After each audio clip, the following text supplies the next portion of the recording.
jetojnë anë pashokër piqja të psia udet aty.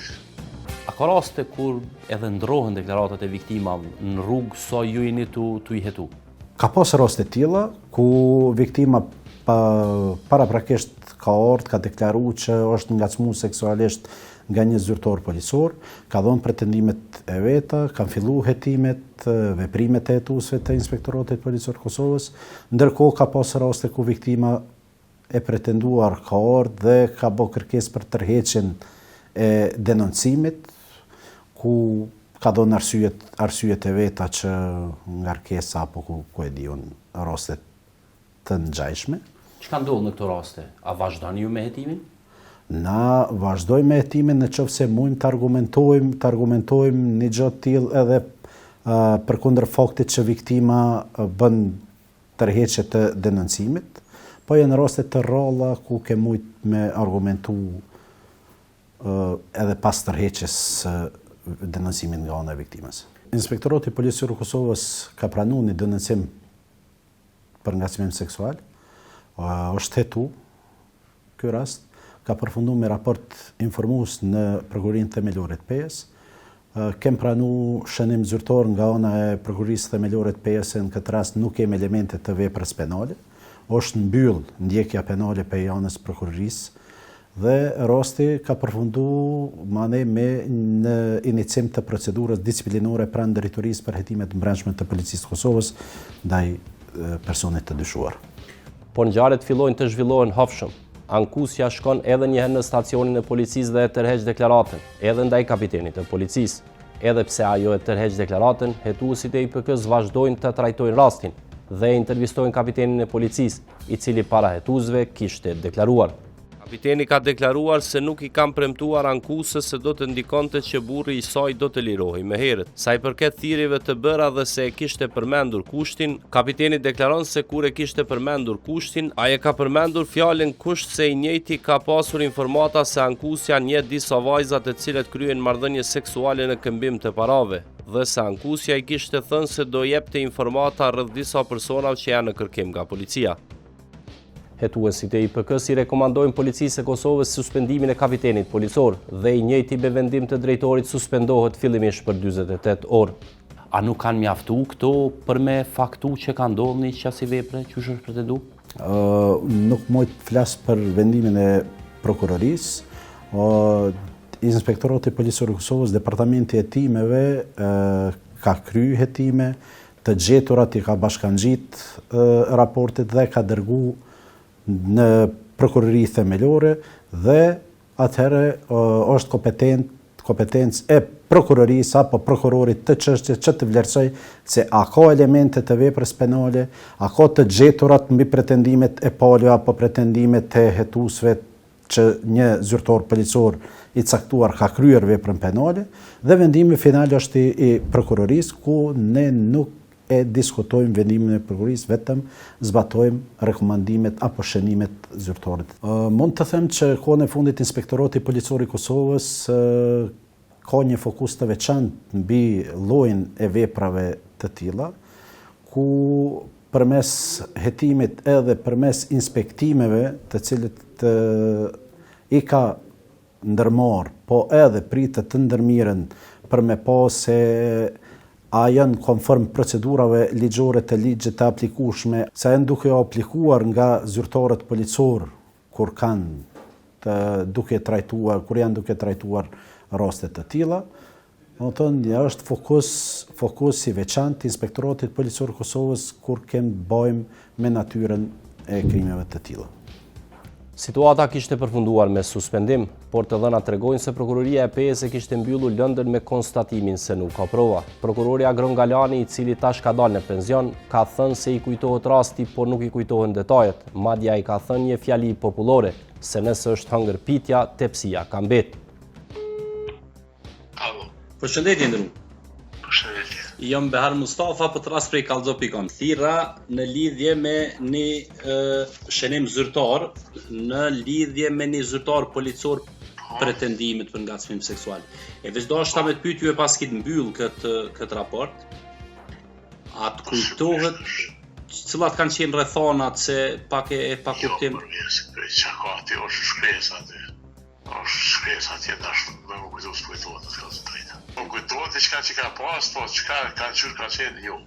Qyrë të kohët aty që tojnë në bashkogër pikjat e pësia unë aty. Pra shikues të nderuar, në tepsinë e prokurorisë ka mbetur edhe deklarata e kapitenit të policisë, se ai din që dikush kryen marrëdhënie seksuale në këmbim të parave, dhe këtë e thët se ka pasur për qëllim të marrë informata nga një ankuese e dhunës në familje. Prokuroria edhe pse e ka mbyllur rastin penal për kapitenin e policisë dhe një zyrtar tjetër të policisë i cili e kishte liruar nga dhomat e mbajtjes rreth 2 orë më herët të dyshuarin e dhunës në familje, e referon në Komisionin e Standardeve Profesionale të Policisë. Referuar kërkesës huaj të mëparshme, ju informojmë se Komisioni Disiplinor me datë 12 korrik 2021 në seancën dëgjimore ka shqyrtuar lëndën, në të cilën në cilësi të shkelzve të supozuar ka qenë kapiteni dhe zyrtari policor. Me këtë rast të nxjerr vendimi ku ndaj kapitenit është shqiptuar masa disiplinore ndalesë në pag, ndërsa ndaj zyrtarit policor është shqiptuar masa disiplinore transfer disiplinor. Ne nuk kemi mjaftuar me këtë përgjigje dhe kemi kërkuar edhe një herë nga policia që t'i intervistojmë përgjegjësit e saj, lidhur me natyrën e këtyre dënimeve e posaçërisht lidhur me veprat e pretenduara të ngacmimeve seksuale nga zyrtarët policor, por nuk kemi marrë përgjigje. Kemi kërkuar edhe nëpërmjet telefonit, por Akrem Raci ka thënë se po pret leje nga eprorët e policisë për të prononcuar lidhur me këto pretendime.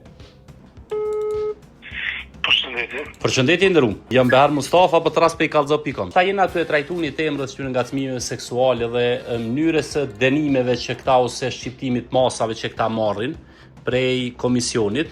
E sot e qova një kërkesë prap, besoj ta përcjellin ndërkohë zyra për informim. Po veç dashta me fol me juve, a kish pas mundësi me na tregu pak cila është natyra që vinë, çfarë masa shqiptohen ndaj tyne, çto rastet e pretendume që janë qysh merren masa ndaj tyre. Unë falënderoj, po jo kërkesën e pas një adresu. Po. Dhe më thonë pa pas aprove një zyrës medjave për ka të drejtorit për zërë na nuk mujtë me të deklaru. Kështë që unë e pres kërkesën e juj, kur t'jen kërkesë atëre vlerësohet dhe do t'informoni për ta. Pasi nga policia nuk morën përgjigje tjetër, ne kemi tentuar të marrim edhe versionin e kapitenit të policisë. Ai nuk ka pranuar të flasë me arsyetimin se tash është i suspenduar për një rast tjetër në polici dhe se gjendet jashtë Kosovë. Unë jam Behar Mustafa, jam gazetari kallzo.com. Si ra në lidhje me një lëndë që është pretendu për një ngacmim seksual të një qytetarje në pej. Unë për momentin nuk e përpunu, që shumë nuk Kosovë të Pas kam pushu hetimet rreth asaj rasti, dhe veç dashta me marrë komentin ju me çka jeni denuse, për shkak të pesha që ka shqiptu veç një masë në Komisionin Disiplinor. Rastet e ngacmimeve seksuale në policinë e Kosovës kanë një trend në rritje. Në vitin 2023 ka qenë vetëm një rast, ndërsa në vitin 2025 janë 5 raste. Qysh trendi i këtyre ngacmimeve? A mundesh me na i përshkru pak për vitet e fundit, qysh ka shku trendi i këtyre ose raportime të këtyre veprave?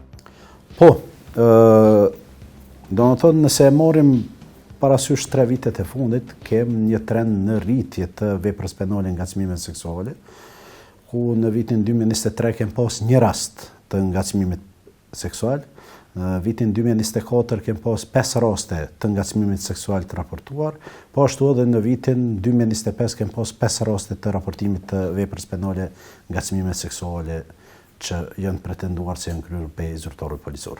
Viktimat që pretendojnë se janë ngacmu, ajo ngra zakonisht që pretendohet se janë ngacmu në stacionet e policisë? Zakonisht janë të gjinisë femërore, nuk do me thonë që vetëm brenda stacioneve policore, kem edhe jashtë objekteve të stacioneve policore rastet kur kem raportim për ngacmim seksual, po kem pas rast edhe kur gjinia mashkullore ka raportu se është ndjer i ngacmuar seksualisht nga ana e zyrtarit policor. Për këto raste tjera që na tha se janë në rritje vitin e fundit, a e din, a kanë akt akuzë ndaj tyre, pavarësisht a njoftoheni masanej për prokurorive? Është një rast i ngacmimit seksual, ma ne është cilësua dhe sulm seksual. E di kem marrë informacion këthys nga ana e prokurorisë dhe në rast nga ana e gjykatës themelore, është dënu me burgim deri në 5 vjet me burgim efektiv. Është një rast të cilin e dim me epilogun përfundimtar dhe zyrtari policor nuk është largu nga puna nga ana e drejtorisë për hetimet të brendshme, është rekomanduar largimi nga puna nga ana e drejtorisë hetimeve të brendshme të policisë. Do të thonë, masi që ti bëhet akt akuza, vazhdoni me rekomandim apo e pritni përfundimin e rastit? Jo, inspektorati policor heton. Ngrit kallëzim penal në prokurori themelore përkatëse, ku dyshohet që është vendi kryerjes veprës penale. Ndërkohë, në qoftë se ngritet akt akuza ose në qoftë se është rast i cili është i ndishëm, atëherë nuk pritet ngritja akt akuzës, bëhet inicimi i procedurës disciplinore. Në qoftë se është rast i cili nuk është në domenin e Inspektoratit Policor të Kosovës, tetohet për shkelje disciplinore, referohet në drejtorinë e hetimeve të brendshme të policisë dhe ata vazhdojnë me hetimin administrativ apo hetimin disciplinor. Lidhur me veprat e ngacmimeve seksuale nga ana e zyrtarëve policor, ky institucion u përfol shumë nga disa organizata jo qeveritare në 4 komunat veriore. Pretendimet, siç i dini, ishin se gratë atje ngacmohen nga zyrtarët policor. Në IPK thonë se kanë zhvilluar hetime, por nuk kanë gjetur raste të ngacmimeve seksuale në zonën e veriut të vendit në këto vitet e fundit. Kur na tha pare që përveç ngacmimeve seksuale që ndodhin brenda stacionit policisë, ka edhe ato ngacmime që ndodhin tjera jashtë, po që janë prej zyrtarëve policor. Kohë gjatë është folë shumë edhe rasti i veriut, edhe rastet e tjera. Çfarë pretendime ka për çdo ngacmime tjera? Po, ka pas pretendime nga disa OJQ të cilat veprojnë në pjesën veriore të Mitrovicës. Inspektorati Policor i Kosovës i ka marrë me seriozitet këto pretendime këtyre organizatave dhe qytetarëve tjerë. Ka bë hetime preliminare dhe hetime tjera lidhur me këto pretendime dhe nuk ka rezultu pretendimi i tillë prej qytetarëve apo organizata jo qeveritare, të cilët zyrtarët policor të cilët janë të angazhuar në pjesën veriore të Mitrovicës, kanë kryer apo kanë pretenduar të kryejnë veprën penale ngacmimit seksual. Domethënë nuk kem të gjetura për pretendimet e tilla të qytetarëve apo të organizatave të cilët kanë raportuar një dukuri të tillë.